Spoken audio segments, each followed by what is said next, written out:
చిన్న పిల్లలకి ఎలా ఫుడ్ ప్రిపేర్ చేసి పెట్టండి. ఇది మెజర్మెంట్ అయితే కాదు. నేను కొంచెం బియ్యం, కొంచెం ఎర్రకందిపప్పు, కొంచెం కందిపప్పు, జీడిపప్పు, బాదం పప్పు, వాము, జీలకర్ర, రాగులు ఇవన్నీ వేసుకొని ఒకసారి ఎండలో ఎండబెట్టాలి. తర్వాత కొంచెం రోస్ట్ చేసుకోవాలి. బాగా రోస్ట్ అయిన తర్వాత ఫైన్గా గ్రైండ్ చేసుకోవాలి.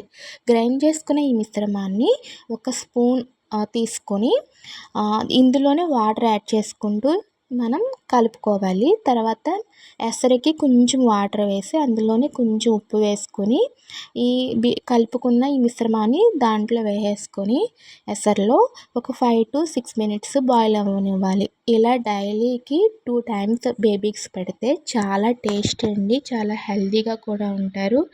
మీకు కానీ ఈ ఫుడ్ రెసిపీ తెలిసినట్లయితే కింద కామెంట్ సెక్షన్లో కామెంట్ చేయండి. Thank you for watching.